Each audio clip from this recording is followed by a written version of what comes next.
the hell is going on? What's really going on? We said, what the hell happened? You don't have to know what the hell is on it. They see what's going on. I don't know what's going on. What is going on? We must find out what is going on.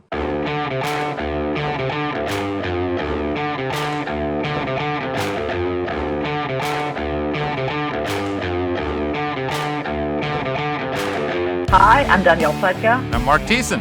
Welcome to our podcast, What the Hell is Going On? Mark, what the hell's going on? What the hell's going on is you're still in Australia. Dany, for our listeners who have been listening now to like 4 consecutive episodes of Dany in Australia, she's staying there because she's actually going to visit Taiwan next week for the Taiwan election. So maybe we'll do an episode about that coming up. But today we're talking about Iran.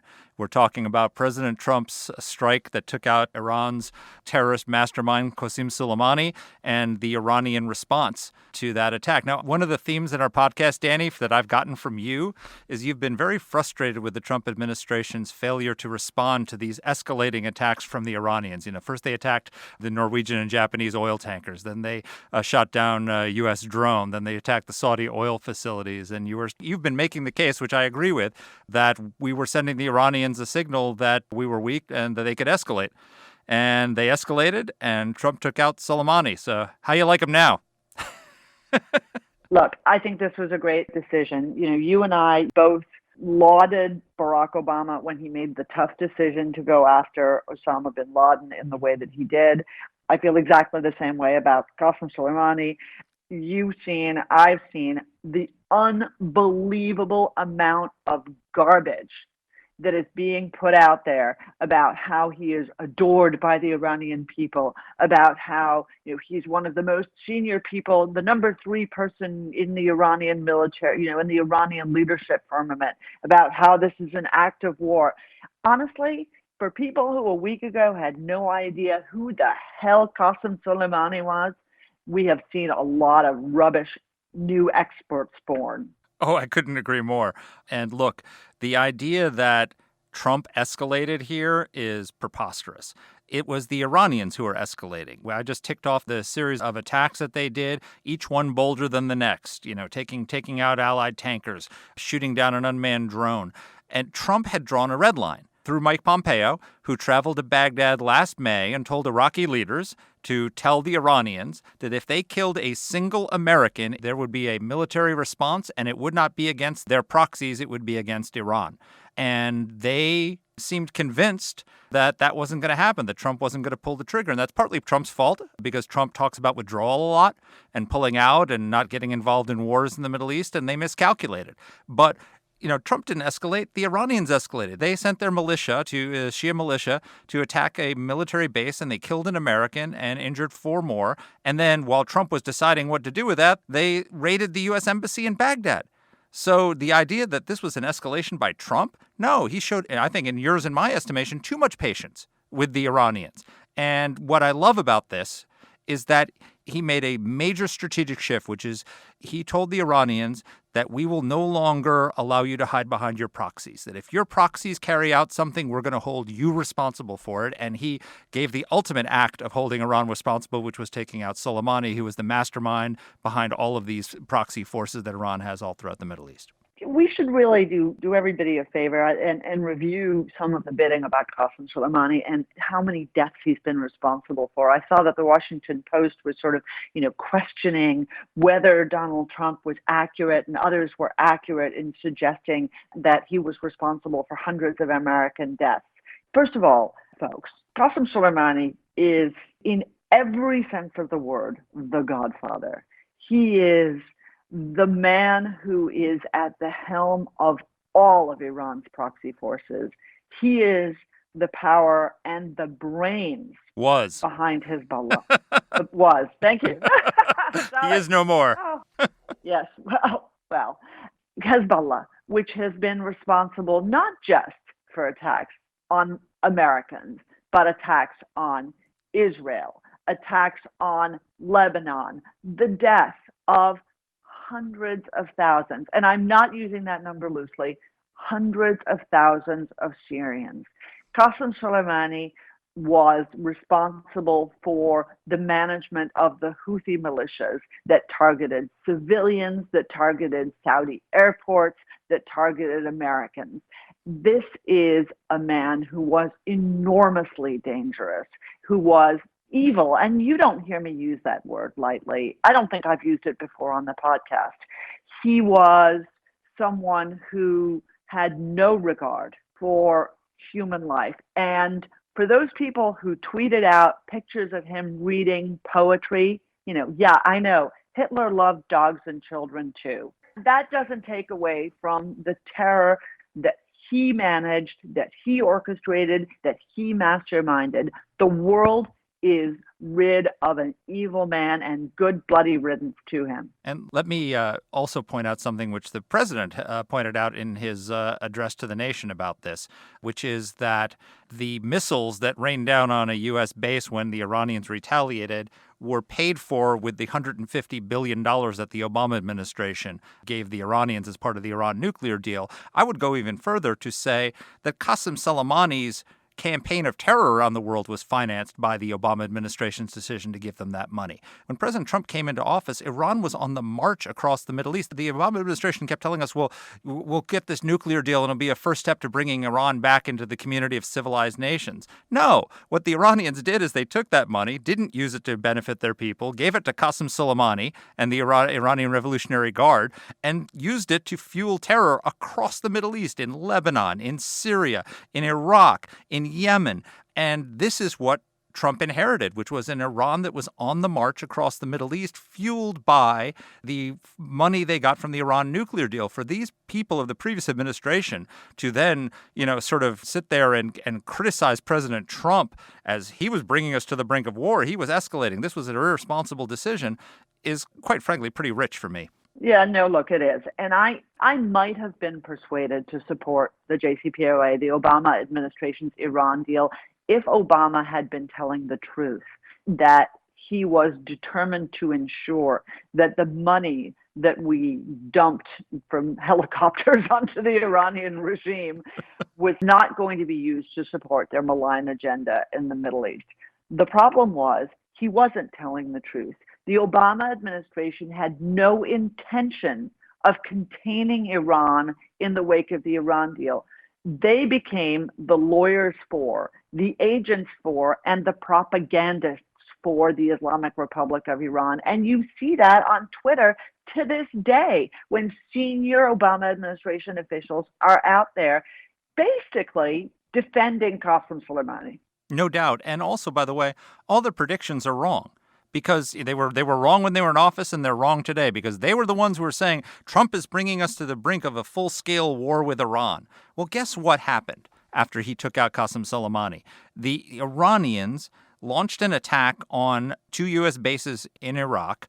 They called the Iranian prime minister beforehand to tell him that the attack was coming, which was they knew would be passed on to the Americans so that we could put our troops in force protection positions. They specifically did it not to kill any more Americans and cross Trump's red line again, which he made clear would have resulted in an attack on their Iran proper. And then they said, we're done. This is it. We've made our response and we don't want war. And we've now slapped America in the face. That is just an absolutely weak, pathetic response, because they know that they would lose a war. And the lesson of this is a lesson that those of us of a certain age learned from Ronald Reagan, which is you only get peace through strength. You don't get peace through appeasement. And it's a lesson of history that people constantly forget. If you don't want a war with Iran, what would have happened if Trump had allowed them to kill an American after drawing a red line, like Obama failed to enforce his red line? Do you think the Iranians would have just stopped there? Of course not. But now we need to move on from this uncharacteristic love fest and get to something that does worry me. Because, okay, Trump did the right thing here. Trump showed resolve. Trump showed courage. But the reality is that the underlying message of his administration is that of Bernie Sanders and Elizabeth Warren, endless war, let's end this endless war. And what I worry about is, having shown this resolve, is that we are not going to be as resolute going forward. In other words, we are going to see Iran use their proxies to attack our allies, Israel, and our partners, Saudi Arabia, the United Arab Emirates, others. We are going to see Iran try its best to reassure its proxies that it is still in the game. And I'm worried because of everything that has happened in this administration, because of everything Donald Trump says, that he's not going to be resolute.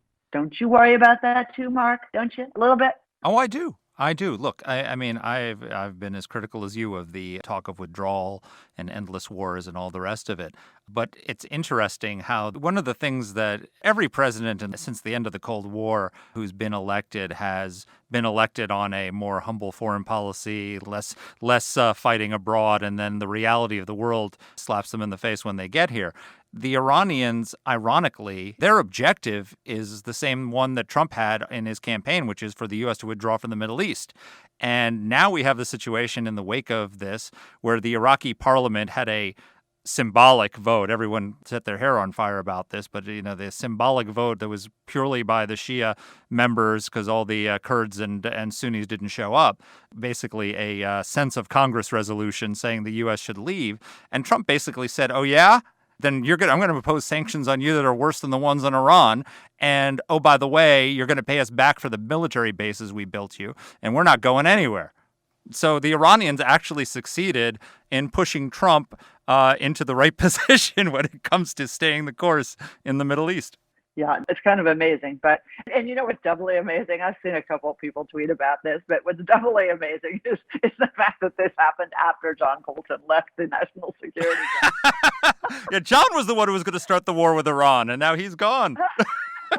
I know. Oh my God! It makes me laugh because it's so in the face of a popular narrative, and I can only imagine what John thought to himself when he saw this news.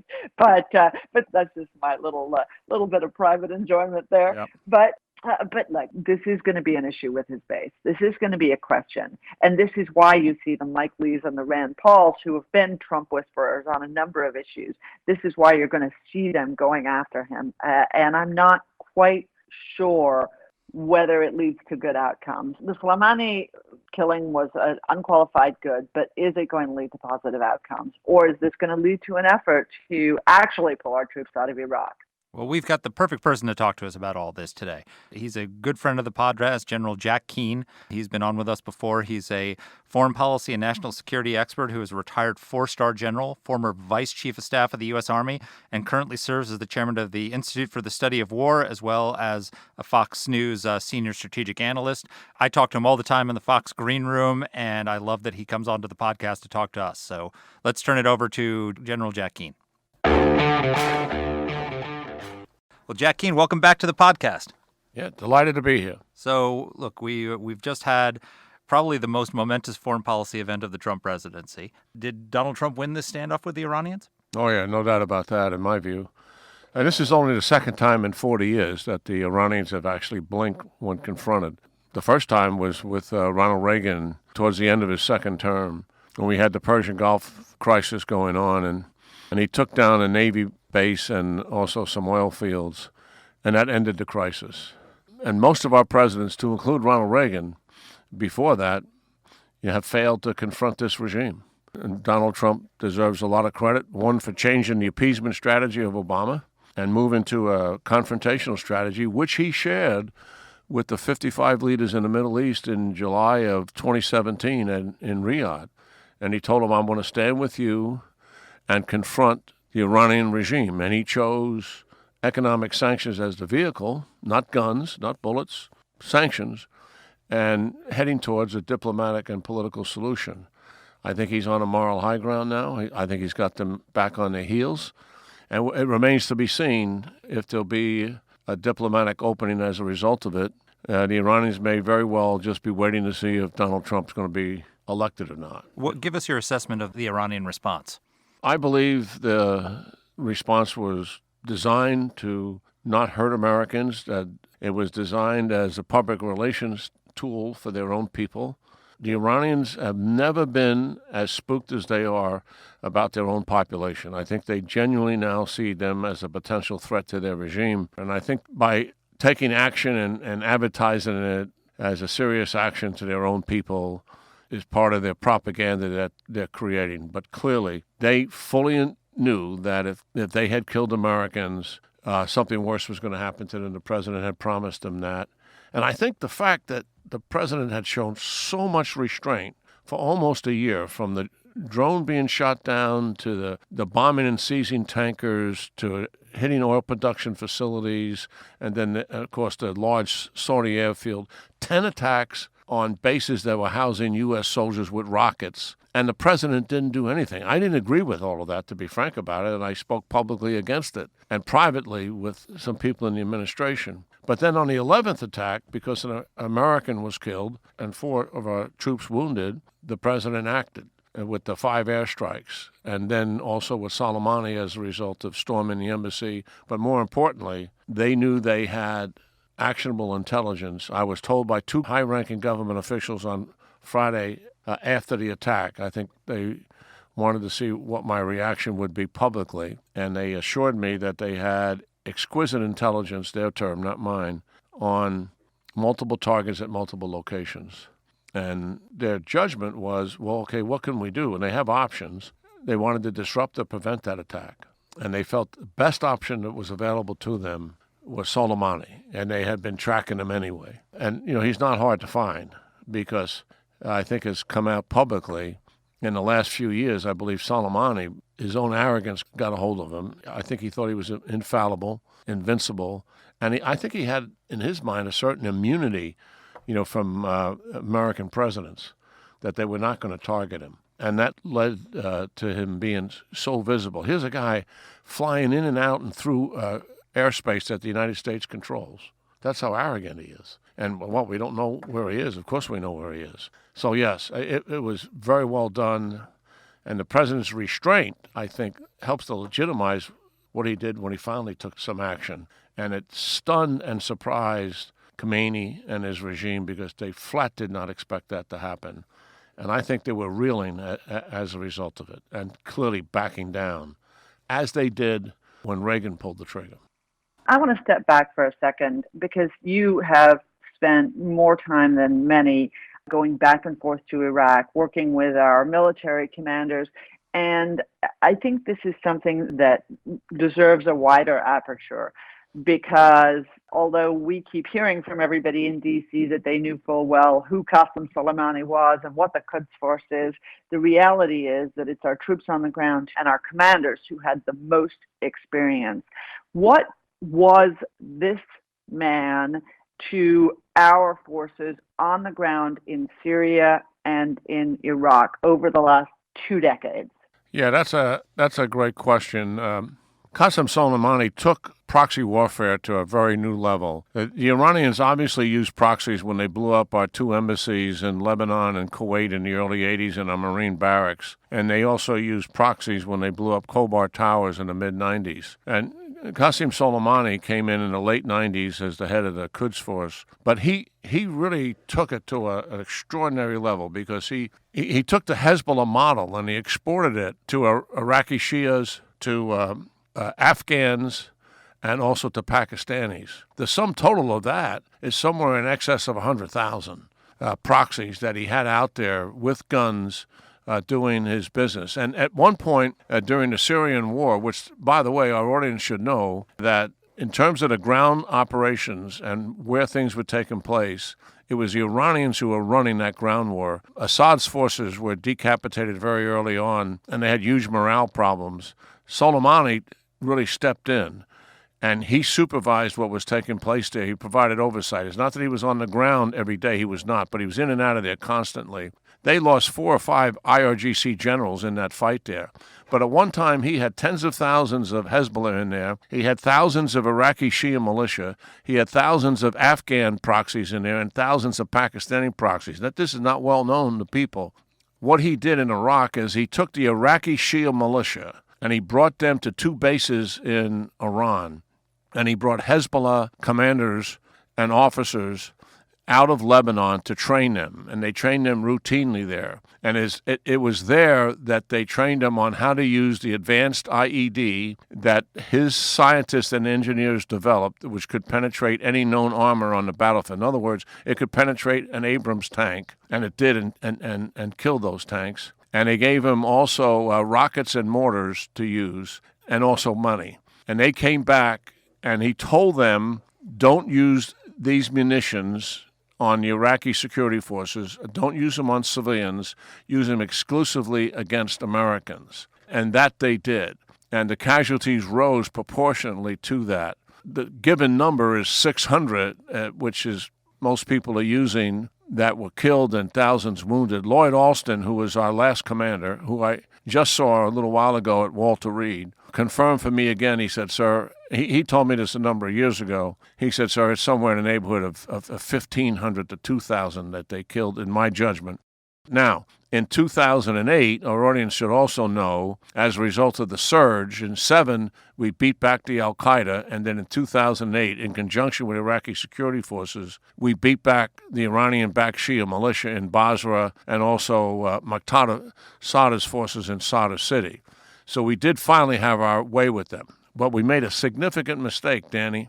Many people were advocating we should have taken down those two training bases once we detected them and once we knew what they were doing. And I know for a fact that the national security team that was advising President Bush in 2007 made that recommendation, and he chose not to do it. And that is a fact. I can tell you that because I've spoken to people at the highest levels about it. And it's inexplicable that he did not respond, but it fit a pattern of not confronting the Iranians directly that has been existing for almost 40 years. Let me just follow up quickly because I think you are the best person also to take on a trope I keep hearing from the media and from those who are sort of animated either by their love of Iran or their hatred of Donald Trump. I can never figure out which. But people are saying that killing one man is not going to be effective in harming or in destabilizing the Quds Force and its activities. I have seen many examples that I could cite where killing a pivotal figure has actually had a huge impact on the operations. But you know this stuff better than I do. What's your experience? Yeah, I think when you take down somebody like Soleimani, who's been in power for over 20 years, and he's the number 2 power in the country, and he's effecting operations in Lebanon, Syria, Yemen, Iraq, and encroaching on Israel's security. Oh, and I should have mentioned before, he added sophistication and depth to the worldwide terrorist network when he became almost a cult figure among all those proxy forces that he would visit on a regular basis. And even inside Iran, he was very much a symbol of Iranian military might, all resident in one person.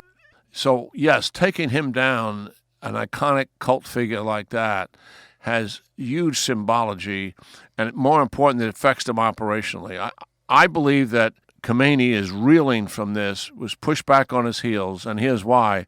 When he sits around that conference table with his leaders, and Soleimani is not in the room, the guy that executed all of his foreign policy, all of his foreign wars, and had such success in doing that. He wasn't perfect, and he made some serious mistakes at times, but his batting average was pretty good, mainly because of U.S. complacency, in my judgment. But when he looked around that conference room, there's nobody that can fill those shoes. So, yeah, they're affected operationally, and I think it's one of the reasons why they blinked, because he's gone, and it's affecting all of them. So I agree 100% with Dany on this. And, the way I would describe Soleimani to people who, may not follow the inner workings of the Iranian regime is he was Iran's Khalid Sheikh Mohammed. He was the operational commander, the terrorist mastermind, an evil genius who came up with all their strategies and their plans. And, to say that taking Soleimani off the battlefield won't affect Iran's capability to carry out terror is like saying taking KSM off the battlefield wouldn't affect al-Qaeda's ability. Is Iran's ability to carry out terror going to be significantly eroded now? Well, I think it'll be for a while because of the impact he had.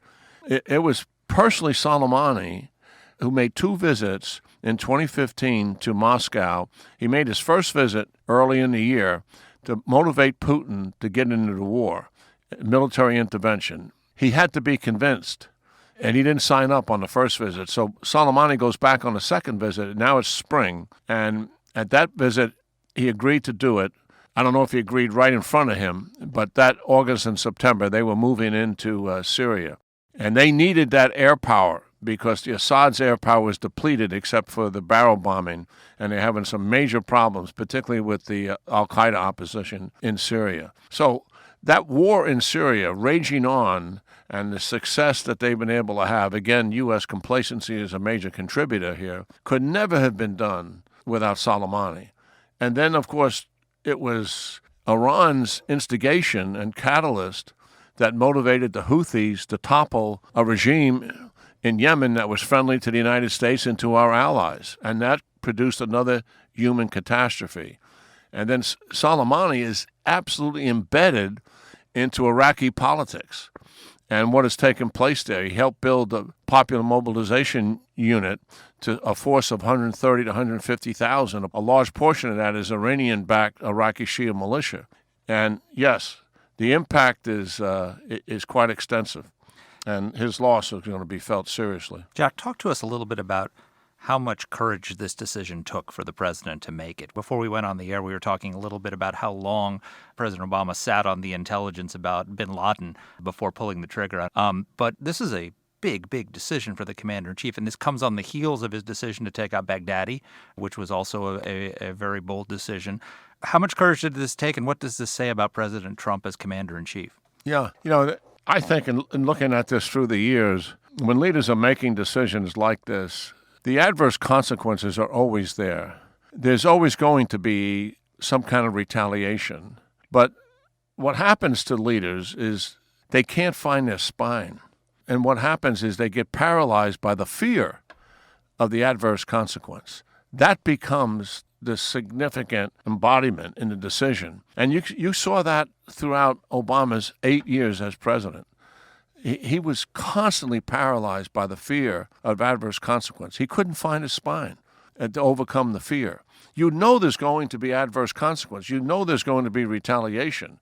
But you got to see the merit of taking the action and weigh that against that retaliation and then have the courage to make that decision. This one, I think, was very, very significant, much more significant than Baghdadi. Baghdadi was complicated by how challenging the actual operation was, the distances involved, multiple airspaces that they're transiting through, the potential for compromising the operation, the potential for operational failure, not so much adverse consequence of retaliation. It was having to absorb the blame for mission failure, something like happened to Jimmy Carter in trying to take down the Iranians who were holding our hostages. But this one, he knew there would be retaliation. He knew there was going to be consequences. He probably also knew that all of his political opponents were going to come after him and accuse him of actually starting a war. When President Trump, from the outset, has been trying to do something completely opposite from that. He's trying to move the Iranians to a diplomatic and a political solution. So, yeah, I think there had to be a sense of fear there that he had to overcome. See, it is about courage. I'm glad you brought the word up. It does take courage to do that. And, you have all sorts of advisors telling you everything, but there's only one person in our government that's actually accountable for the protection of the American people. It's not the Secretary of Defense. It's not the CIA guy. It's certainly not the Secretary of State. There's only one person that's accountable for the protection of the American people. And I think most presidents recognize the seriousness of that once they're in that office for sure, because then they feel the emotional burden of what that truly means. It's one thing to talk about. It's another thing to live it day in and day out.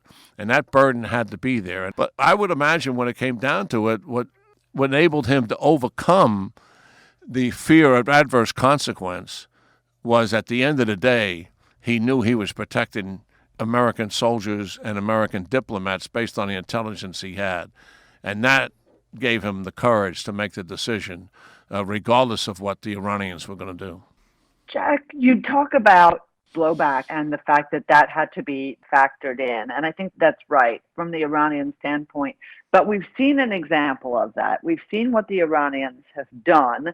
They've, as you said, they struck an Iraqi base where Americans and Iraqis were present, but they very clearly and deliberately did not target American troops. What do you think we should expect from the Iranians? And I'll tell you my guess because I would love to be corrected or have a better appreciation.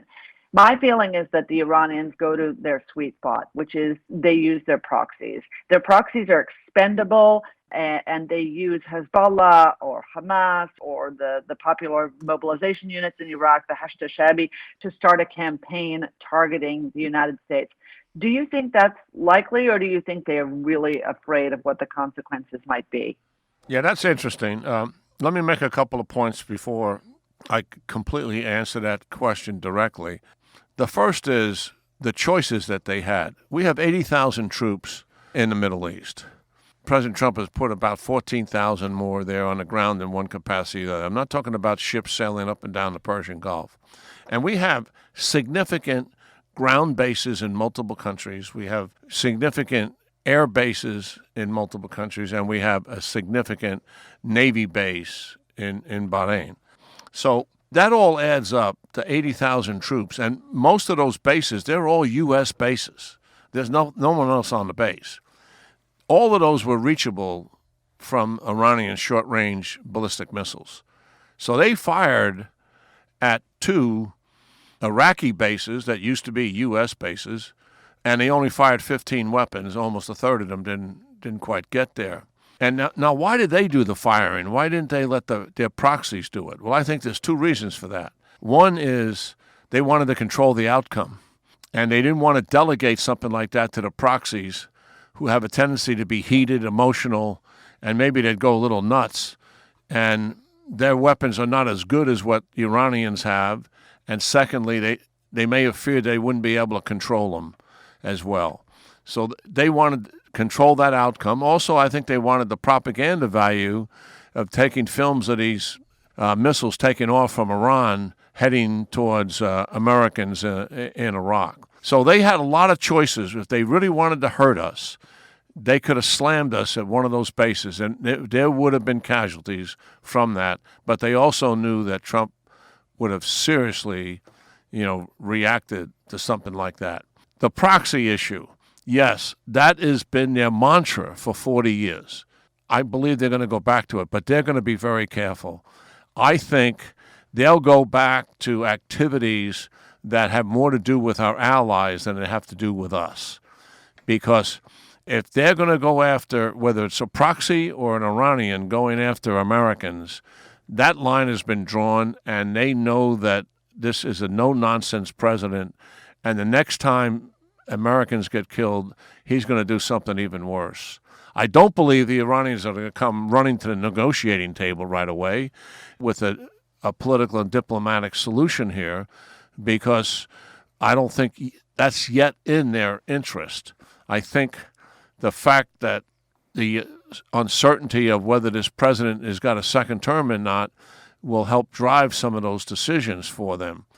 And something that I think is particularly outrageous that you and Marc are aware of is that we have Democratic leaders, senior Democratic leaders, as well as Europeans, by the way, telling the Iranian regime as late as this last month that just wait this president out and we get a Democratic president in, you'll have a better political solution than what you have right now, which I think is really outrageous behavior.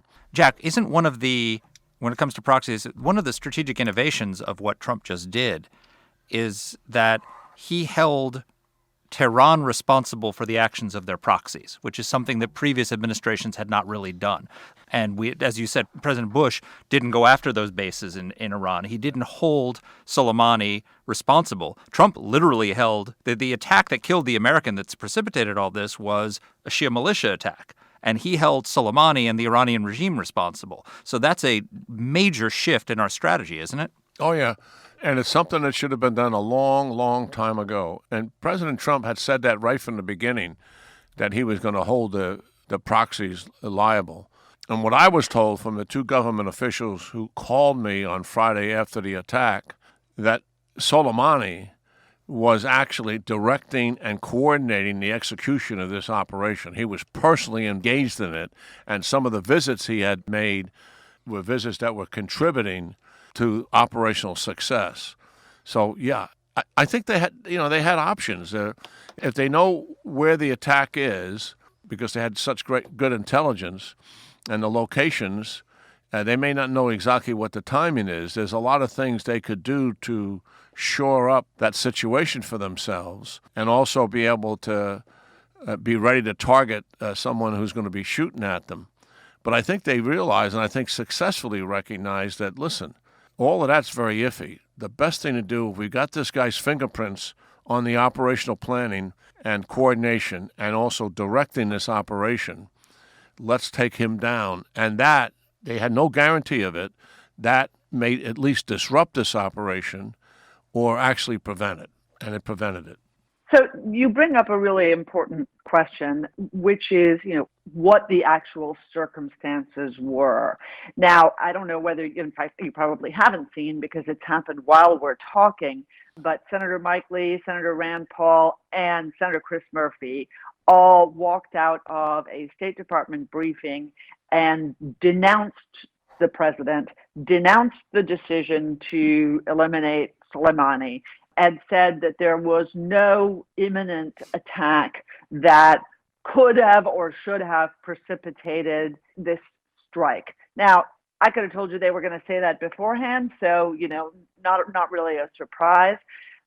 But the president has made a number of statements that make clear that he was at least fixated on preventing an attack.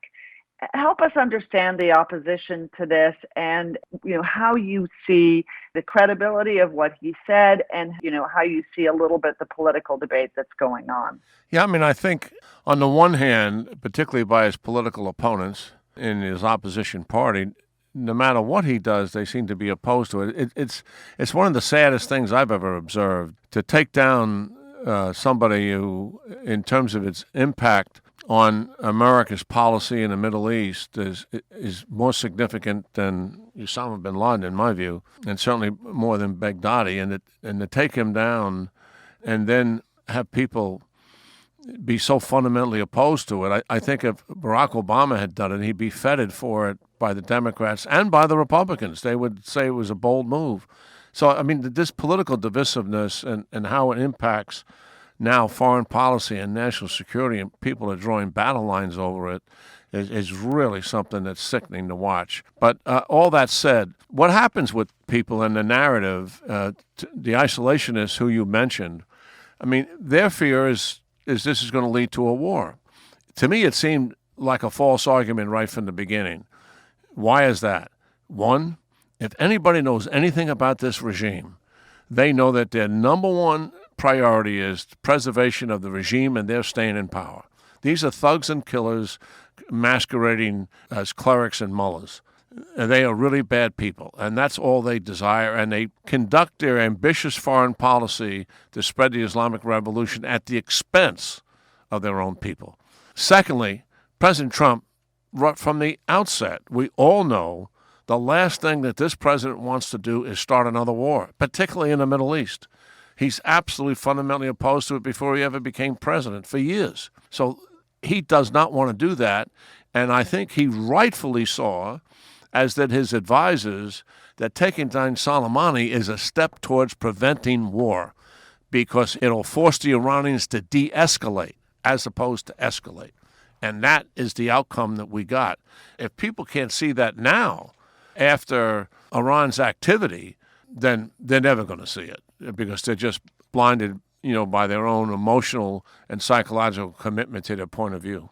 I mean, I couldn't agree with you more, Jack. And I mean, just to put it in context, in 1986, I wrote a column on this, but in 1986, when Ronald Reagan took a decapitation strike at Gaddafi after he killed an American in a disco in West Berlin, Tip O'Neill, who was the Democratic speaker, said, and this is a quote, "All this started because of the evil heart of a bad man. Every time he escalates, we have to strike." And the Democrats in Congress supported Ronald Reagan in that action. I mean, we've gotten to a point where this political polarization and Trump hatred is harming our national security, isn't it? Yeah, I agree with you. I agree with you 100%. It's not much more than politics, much more than elections. It's really it does handcuff us, and it weakens us out there in the world. But I think what Donald Trump has done, and what his intent was to do, is to make America stronger. He's made us considerably stronger economically. I mean, it's likely exceeded his own expectations and those of his advisors. You know, the collective combination of reducing taxes, corporate taxes, and deregulating, and all the other initiatives that they've taken has made America very strong economically. And by the way, that helps us have leverage in the world, particularly at a time when so many countries in the world, their economy is stagnant or it's receding or contracting. And then the second thing is he's rebuilding the United States military, much as Reagan did when we came out of the Vietnam War. He knew we were in bad shape and we had to take on the Soviet Union, and they were looking at our capabilities, and they're not playing games about it.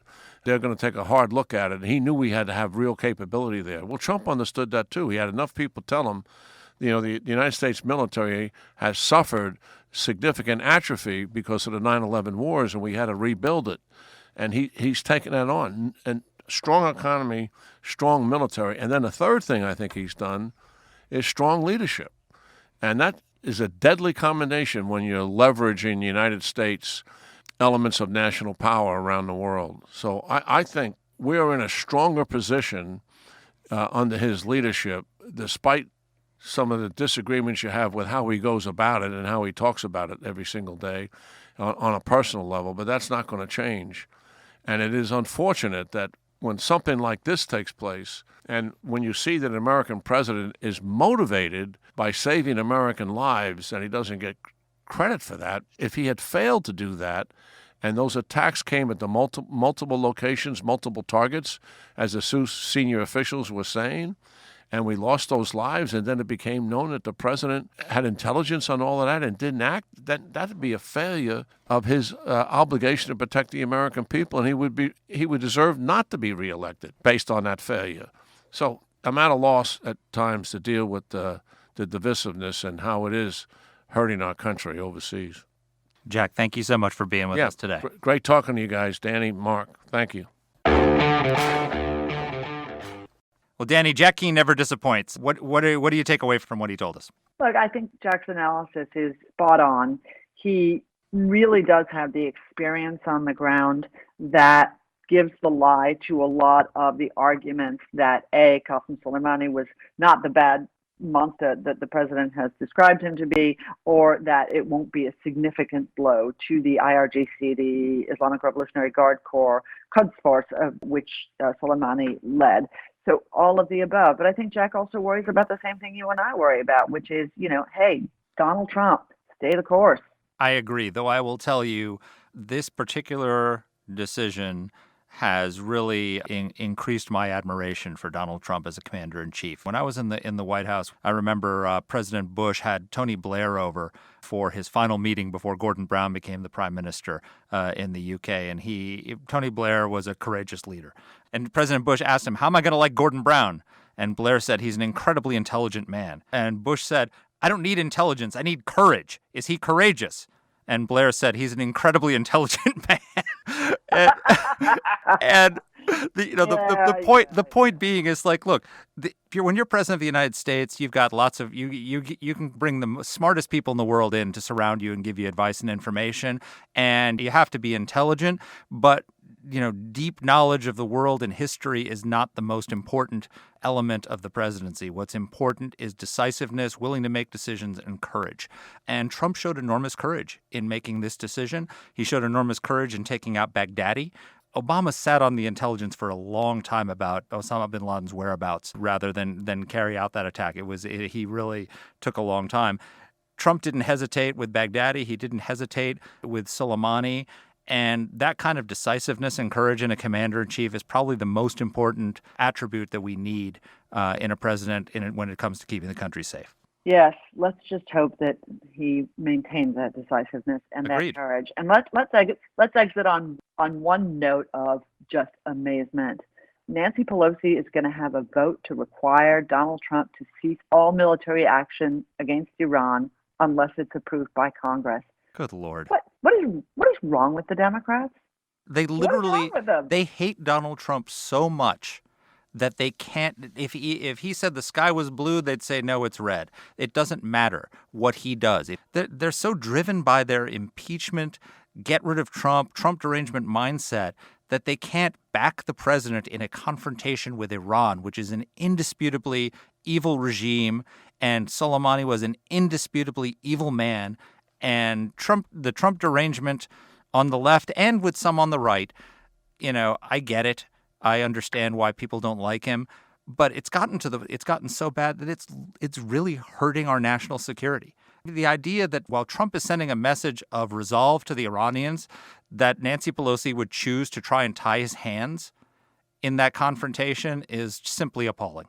It is, and it puts her in the position of making the Democrats useful dupes for the Iranians, which, there are so many good people in the Democratic caucus, just as there are so many good people in the Republican caucus who actually care more about the American people than they do about party politics. And I what can I say? I don't get it. I don't understand it. I think it's terrible for the country. But at least this was a good news week and a good blow against Iran. Amen. That's a good place to end. Danny, Yep, come home it is. safely, and don't get killed by the Chinese when you're going over there to the Taiwan elections. Okay. Thank you very much.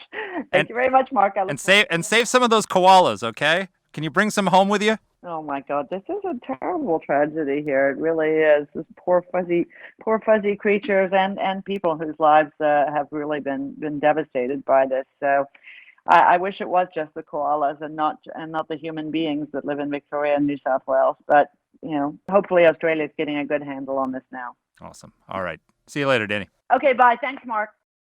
And our team here at AEI is Alexa Santry, Matt Weinset, Jen Moretta, and Macy Heath. Let us know what topics you'd like us to cover. You can get in touch with the show by emailing us at whatthehell@aei.org. Or you can reach us on Twitter. I'm at @dpletka. And I'm at Mark Thiessen. That's Mark with a C.